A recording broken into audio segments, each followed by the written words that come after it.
Hello, अस्सलाम वालेकुम। मैं प्रोफेसर शमीम अहमद अपने YouTube channel forum for secular democracy and social justice पर आप आज आप लोगों से यूपी में जो मेन अपोजिशन पार्टीज़ हैं उनके बारे में बात करना चाहूँगा। और ये बात 2024 के आने वाले इलेक्शन के कॉन्टेक्स्ट में भी है और जो पहले 2012, 17, 19, 22 में इलेक्शन हुए उसके बारे में भी है। देखिए, अखिलेश ने अभी अभी लेटेस्ट एक पार्टी मीटिंग की है और उससे दो मैसेजेस गए हैं। एक तो ये कि वो समझते हैं कि पार्टी की इलेक्शन में कामयाबी के लिए उन्हें सॉफ्ट हिंदुत्व फॉलो करना पड़ेगा और वो अपने को नो डाउट सेकुलरिज्म का एक पिलर मानते हैं, लेकिन जिस तरह से वो शुरुआत कर रहे हैं उससे ये भी साबित होता है कि उनका सेकुलरिज्म में या सॉफ्ट हिंदुत्व मीन्स व्हाट कि उनका सेकुलरिज्म में कोई बहुत बड़ा यकीन नहीं है। दूसरी चीज़, ये दोनों पार्टी समाजवादी और बीएसपी यूपी में क्यों कामयाब नहीं हो रही, इसके पीछे रीजंस क्या हैं, ये बात भी करेंगे। और जो इन्होंने अलायंसेस करे इससे पहले उसके बारे में भी बात करेंगे। अब देखिए, शुरू से लें, मायावती एक बहुत ही स्ट्रॉन्ग और बहुत बड़ी सोच जो अम्बेडकर जी की थी और काशीराम जी की थी उसे लेकर चली और उनका एक मेन मकसद ये था कि दलितों के उद्धार के लिए ज़रूरी है कि वो पावर में रहें और उस पावर के लिए उन्होंने एक कम्बिनेशन तलाश किया, वो था ओबीसी, मुस्लिम्स और दलित। लेकिन धीरे धीरे मायावती ना जाने किस वजह से उससे डेविएट होती चली गई और उन्होंने सर्व समाज की बात करनी शुरू कर दी। साथ साथ उनके टाइम में इसमें दो राय नहीं कि एडमिनिस्ट्रेशन बहुत स्ट्रॉन्ग रहा, किसी तरह के डिस्टर्बेंसेस नहीं हुए, लेकिन करप्शन की भी कोई लिमिट नहीं है और यही वजह है आज उनका पार्टी का ऑलमोस्ट ख़त्म होना। चूँकि करप्शन चार्ज उनके ऊपर इतने हैं कि जो भी सेंटर में गवर्नमेंट जिसकी भी हो उसके पास मजबूरी है कि उन्हें सपोर्ट करे और उनके ख़िलाफ़ एक कदम ना उठाए। यही उसने 2004 से 14 तक कांग्रेस के साथ किया, कांग्रेस की सपोर्ट में रही। उसके बाद बीजेपी आ गई तो अब बाय एंड लार्ज वो कुछ भी कहे, लोगों का जहन यही है कि वो बीजेपी की बी टीम है। तो इसकी ये बी टीम होना मजबूरी है क्योंकि उसे डर है। तो जब आदमी अपने सोचे हुए असल रास्ते से भटक जाता है तो ये सब चीज़ें होती हैं। अब आइए अखिलेश जी के। अखिलेश जी का लेटेस्ट है, एक तो हिंदुत्व, सॉफ्ट हिंदुत्व की बात कर रहे हैं वो। दूसरे साथ साथ ये कह रहे हैं कि हमें कांग्रेस और बीजेपी से बराबर की दूरी बना करके आगे बढ़ना है। और ये भी कहा कि जो सोच है, जो इत्तला आई है अखबारों में, कि जो बीजू पटनायक के बेटे जो बीजू जनता दल है उसी की राह पर ये यूपी में अपने पाँव जमाएंगे। और चूँकि बीजू लोक दल के जो चीफ हैं, इस वक्त वहाँ मुख्यमंत्री हैं, वो काफ़ी लंबे अरसे से मुख्यमंत्री चल रहे हैं और उनकी ग्रिप अपनी स्टेट पर वो बहुत पॉपुलर है, उनका बहुत बड़ा वोट बैंक है। तो ना तो उन्हें कांग्रेस की परवाह है ना बीजेपी की, और न ही वो इन दोनों से कोई लड़ाई करते हैं। वो अपनों को कंसंट्रेट करते हैं अपने स्टेट के डेवलपमेंट के लिए। जहाँ तक यूपी का सवाल है, यूपी में उसका बीजू जनता दल का अपना बहुत बड़ा वोट बैंक है, बहुत बड़ी सपोर्ट है। लेकिन अब आइए समाजवादी के ऊपर। समाजवादी का जो मैं पहले भी बार बार कहा कि अपना कोई बहुत बड़ा वोट बैंक नहीं है। इनके ज़माने में जो ओबीसी को फ़ायदा हुआ, जो भी चीज़ें थी उसमें 80% एक ख़ास कम्युनिटी ओबीसी की एक ख़ास कास्ट को हुआ, बाकी लोगों को उतना फ़ायदा नहीं हुआ। ये अब जो प्रॉब्लम आ रही है एसपी के सामने और जो आई पहले, कि इन्होंने कभी भी ना तो मायावती ने और न ही अखिलेश ने 12 से इनकी हुकूमत 12 से 17 में रही, कभी बहुत सीरियसली ये सोचा कि नई स्टेट के ऊपर काम करना चाहिए और यहाँ अपनी पैठ जमाए। जैसे ये दोनों पावर में आए, उधर मायावती भी और इधर अखिलेश भी, इनकी एकदम से नज़र दिल्ली पे पहुँच गई और दोनों का नारा ये था कि यूपी हमारी है, अगली बारी दिल्ली की है, अगली दिल्ली की बारी है। तो जिस जहन में ये हो गया यूपी में हुकूमत बना करके कि अब हम दिल्ली जाएंगे और दिल्ली में पूरा राज करेंगे। यही सोच करके 2017 में पहले तो इन्होंने कांग्रेस से अलायंस किया समाजवादी ने, और ये सोच के किया कि ओबीसी तो हमारे साथ है ही है, कुछ जो है सामान्य वर्ग के लोग भी हमारे साथ आ जाएंगे कांग्रेस की वजह से। लेकिन इनका जो सोच थी ये उसमें टोटली फेल हुए। उसके बाद आइए बाद में 2019 में इन्होंने मायावती जो जिसे सबसे बड़ा दुश्मन मानते थे उसके साथ अलायंस किया और ये सोचा ओबीसी और एससी और ज़्यादा मुसलमान तो आएगा हम। और देखिए क्या सोच थी, इन्होंने सोचा कि 2019 में हमारे इतना नंबर आएगा कि जो अपोजिशन है वो मजबूरन मायावती जी को प्राइम मिनिस्टरशिप ऑफर करेगी और यूपी में फिर मैं राज करूँगा। ये सोच थी समाजवादी की, अखिलेश जी की। उसमें आप फेल हुए। कितनी सीट आई आपकी, ना आप मुख्यमंत्री काबिल रहे ना वो प्राइम मिनिस्टर हो सके, लिहाजा दोनों दूर दूर हो गए। अब 2022 आया, यूपी इलेक्शन आए, तब भी अखिलेश जी ने यही कहा कि हम कांग्रेस से अलायंस नहीं करेंगे, हमारा बहुत बड़ा बुरा तजर्बा है, बीएसपी से अलायंस नहीं करेंगे, बहुत बुरा तजर्बा है। लेकिन जिन्हें आप साथ ले सकते थे उनके साथ भी आपने बहुत ईमानदारी और मोहब्बत के साथ बात नहीं की जिससे आपको फ़ायदा होता। आपने अपने चाचा के साथ बहुत अच्छा बर्ताव नहीं किया और सबसे बड़ा जो आपको फ़ायदा हो सकता था, देखिए कम से कम 100 बल्कि 150-200 सीट पर जीत और हार 100 वोट से लगा करके 4-5 हज़ार तक की होती है, 10,000 लगा लीजिए। So it is not even more than 2%। तो अगर कोई भी ग्रुप आपसे ऐसा मिले जो 2 या 4 या 5% वोट ला सके, भले ही वो कोई सीट तो नहीं जीत सकता लेकिन वो आपको जिता सकता है। तो भीम आर्मी का जो चीफ था चंद्रशेखर आज़ाद, अगर आप उसे ईमानदारी के साथ अपने साथ लेते, उसे इज्जत देते, तो दलित वोट कम से कम 5% तो ले ही आता। और 5% का मतलब ये कि आपकी 100 सीट बढ़ जाती। लेकिन आपने उसके साथ भी बहुत अच्छा बर्ताव नहीं किया, उसे भी आपने 2 सीटें ऑफर कर दी और वो चला गया। तीसरे थे लोकदल। लोकदल वेस्टर्न यूपी में बहुत स्ट्रॉन्ग रहा है और चरण सिंह को जाट और मुसलमानों का जो अलायंस रहा, उन्होंने चीफ मिनिस्टर से प्राइम मिनिस्टर तक पहुंचाया। लेकिन ये जो अलायंस थी वहाँ मुसलमानों की और जाटों की, वो ना तो कांग्रेस को बर्दाश्त थी, ना बीजेपी को बर्दाश्त थी, ना समाजवादी को बर्दाश्त थी।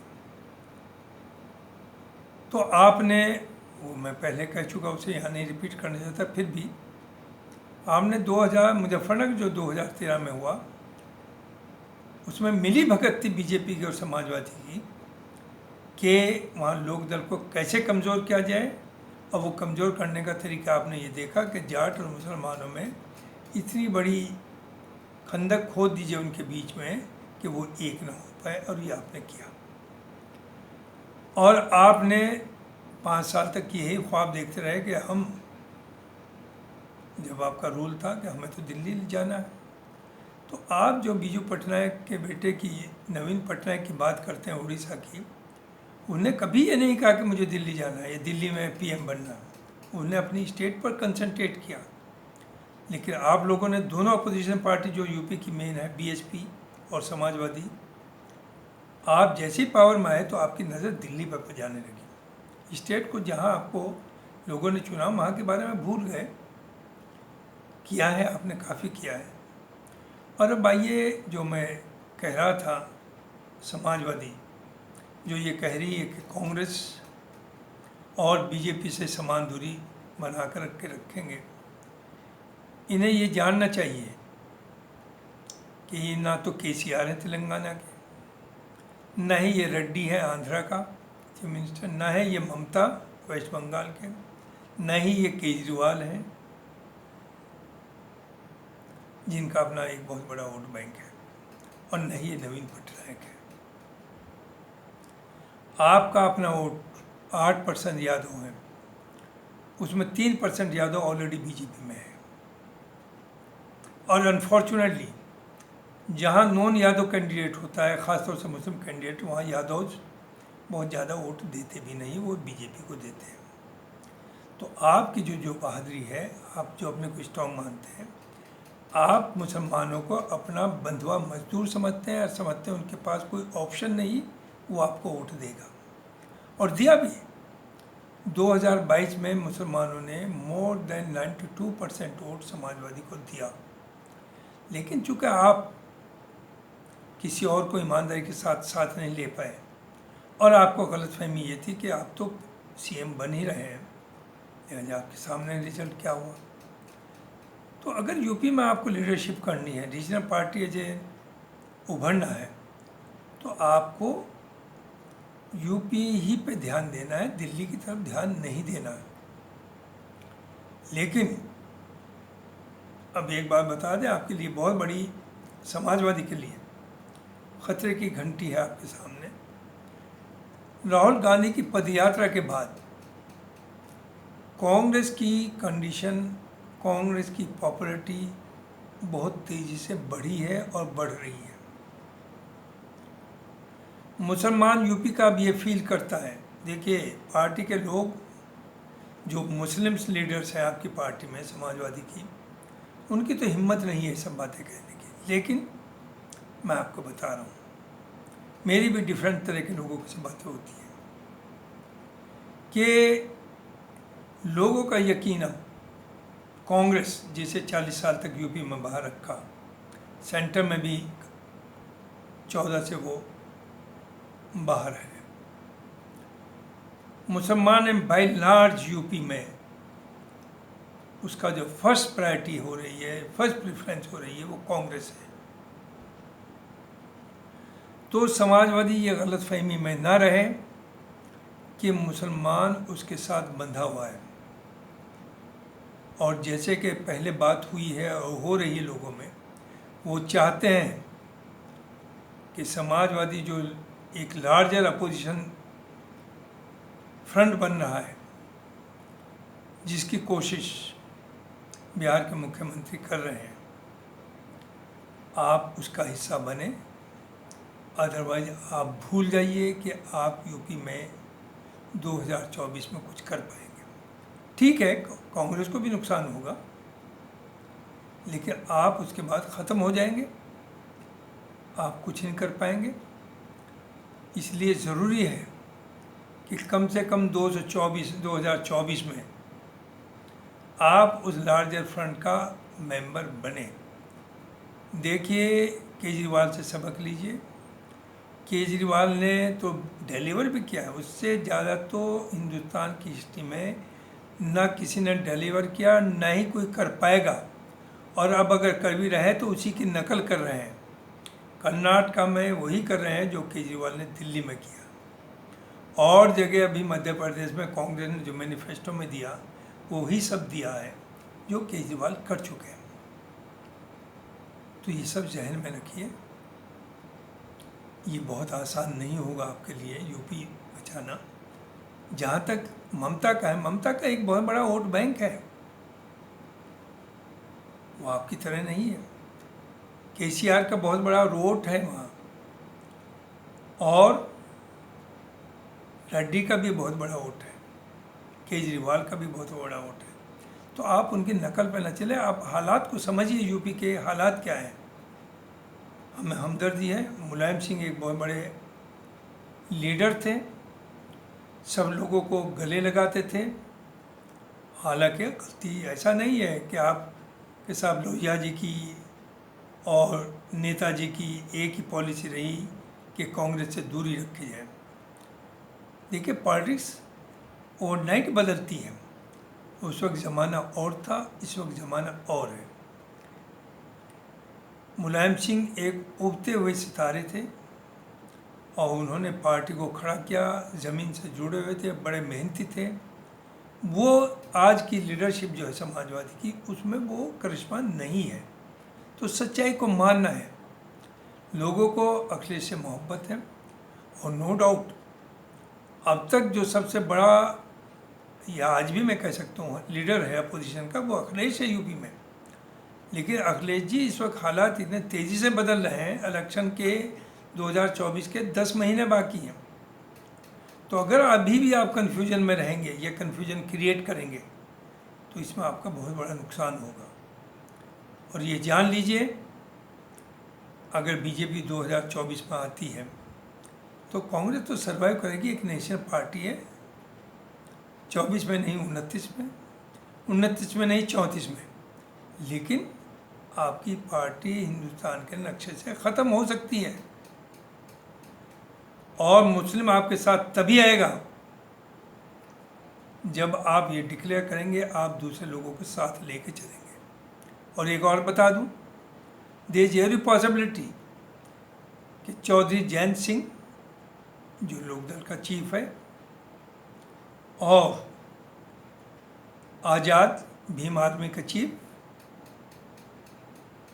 कांग्रेस में भी कुछ हद तक कहा नहीं जा सकता, बीएसपी भी आपकी मुखालफत में साथ आ जाए। और अगर वो साथ आ गए तो आपका बहुत बड़ा नुकसान होगा। तो ये ना सोचें कि जयंत या भीम आर्मी या कांग्रेस आप पर डिपेंडेंट है। हाँ, वो सब चाहते हैं, उन्हें भी अपना सर्वाइवल के बारे में सोचना है कि आप सब मिल कर के एक साथ आएँ। रहा मुसलमानों का, मैं अगेन कहूँगा, ठीक है, मुस्लिम्स दुखी हैं बीजेपी से, लेकिन जैसे बीजेपी अब अपनी कुछ पॉलिसीज़ को चेंज कर रही है as far as Muslims are concern, वो दिल से कर रही है या दिखाने को, that God knows, nobody knows. तो उससे एक अच्छा खासा मुसलमानों को बीजेपी से कोई दुश्मनी नहीं, क्यों हो। उससे दुश्मनी सिर्फ ये है कि उनका जो एजेंडा है उसके मुताबिक मुसलमानों को बहुत तकलीफ और टेंशन और डिप्रेशन में जाना पड़ता है। अगर उसने कुछ चेंज कर लिया तो मुसलमानों की बीजेपी से कोई दुश्मनी नहीं है। उनके लिए सब ऑलमोस्ट एक जैसे हैं। जैसे अखिलेश जी कहते हैं या समाजवादी कहती है कि हमारे लिए कांग्रेस और बीजेपी दोनों बराबर हैं, वैसे मुसलमानों के लिए सब पार्टीज बराबर हैं। आप अपना सेकुलरिज्म की बातें करते हैं, आप भी सेकुलर नहीं हैं। हिंदुस्तान में मैं नहीं समझता कि दिल से बहुत सी पार्टीज सेकुलर हैं, नहीं है। कांग्रेस थी आज़ादी से पहले, सबको साथ लेके चली, बीच में भटक गई थी। इन्होंने भी सॉफ्ट हिंदुत्व का राग गाया, क्या हुआ, आप बाहर हो गए, यूपी में 40 साल से नहीं आए। लेकिन राहुल गांधी के आने के बाद लोगों को लग रहा है, बाकी तो कुछ नहीं कह सकते, लेकिन लग ऐसे ही रहा है कि राहुल गांधी शायद कांग्रेस को नई डायरेक्शन में ले करके जा रहे हैं, जिसका मकसद ये है कि सबको डिग्निफाइड तरीके से जीने का हक हो, आपस में मिलजुल करके सब लोग चलें, मुल्क सबका है, सबकी उसमें हिस्सेदारी हो, सबको जस्टिस मिले। उस चीज़ का असर लोगों में आ रहा है और अब हिंदू भी ये बात समझ रहा है कि आपस में डिवाइड करने से या आपस में हेट्रेड क्रिएट करने से मुल्क आगे नहीं बढ़ेगा। मुल्क में डेवलपमेंट हो रहा है, एक तरफ बहुत डेवलपमेंट हो रहा है, ख़ास तौर से गडकरी जिस तरह से रोड डेवलपमेंट, उन्होंने रोड नेटवर्क बनाया, वो एक एग्जाम्पल है। बहुत बुरा हाल था यूपी का, लेकिन उन्होंने जो रोड्स बनाई हैं वो इंटरनेशनल लेवल की, पूरी दुनिया में उसकी चर्चा है, और ऐसे बहुत और भी बड़े काम किए। लेकिन साथ साथ ये भी हुआ है कि पावर्टी जो है वो बढ़ती जा रही है, गुर्बत बढ़ती जा रही है। चंद लोग पैसे वाले हैं, और लगता है ऐसा ही कि शायद गवर्नमेंट ये भी चाहती है कि 80 करोड़ को तो गल्ला दे रही है फ्री, इसका मतलब उनकी कमाई इतनी है ही नहीं वो अपना पेट भर सकें। 20 करोड़ काश्तकार को 500 रुपया महीना दे रही है, इसका मतलब वो इतना पैदा नहीं कर पा रहे हैं, वो 500 रुपये ही पर डिपेंडेंट है। रही 100 करोड़ हो गए, 140 में 20 करोड़ लेबर और मजदूरी ऐसी है जो अपना पेट भर सकती है, बट नॉट वेरी कंफर्टेबली। बाकी 20 करोड़ जो बचे हैं, पूरे हिंदुस्तान की वेल्थ का 95% उनके पास होगा, और वही सड़कों पे नज़र आएंगे, उन्हीं के पास गाड़ियाँ होंगी, उनके पास हवाई जहाज़ से सफ़र होगा, और मुल्क में सब डेवलपमेंट हो ही जाएगा, चमकेगा।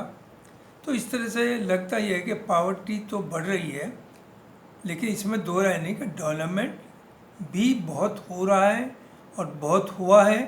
ख़ास तौर से मैं तो जब सफ़र करता हूँ बाय रोड, जिस तरह से रोड का नेटवर्क बीजेपी के टाइम में हुआ, इतना पिछले 70 साल में नहीं हुआ।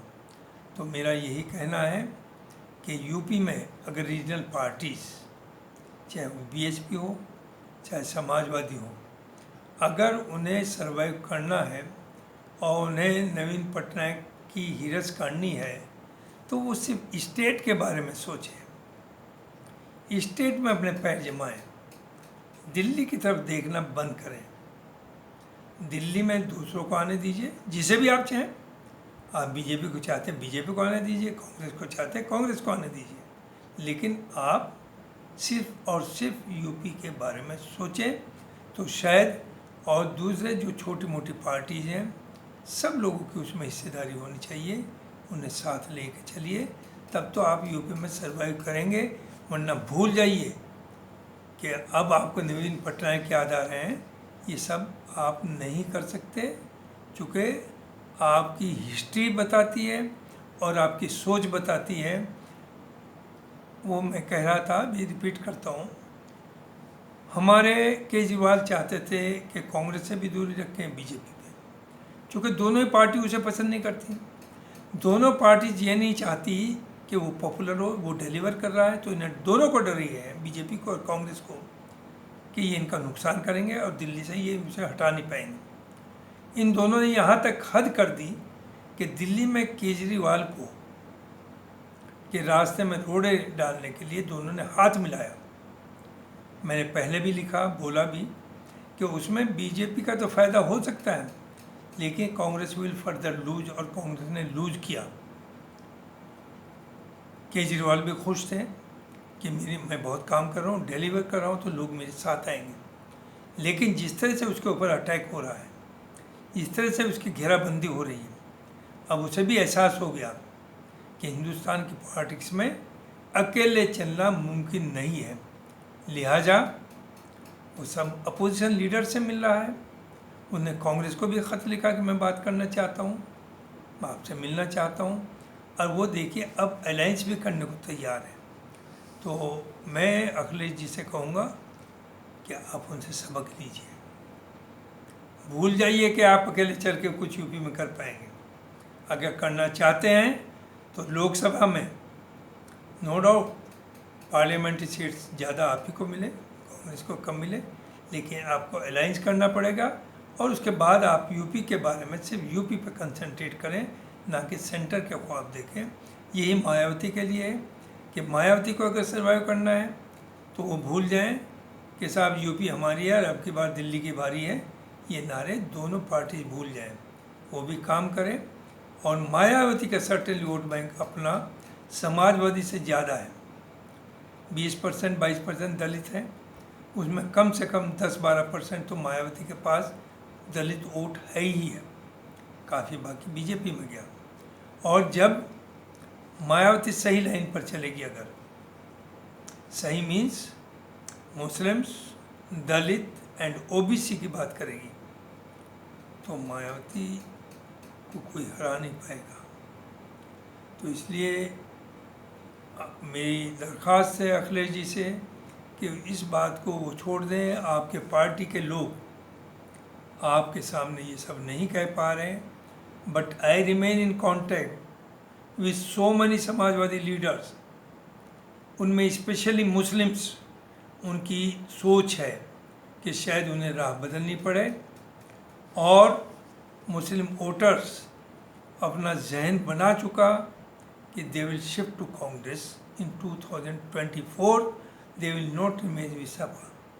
लेकिन अगर अलायंस होता है तो जाहिर है कांग्रेस समाजवादी का अलायंस है, तो मुस्लिम वोट जो कांग्रेस का है वो समाजवादी को भी मिलेगा, जो समाजवादी का वो भी कांग्रेस को भी मिलेगा। तो ये मुझे कहना था। बहुत बहुत शुक्रिया, थैंक यू वेरी मच।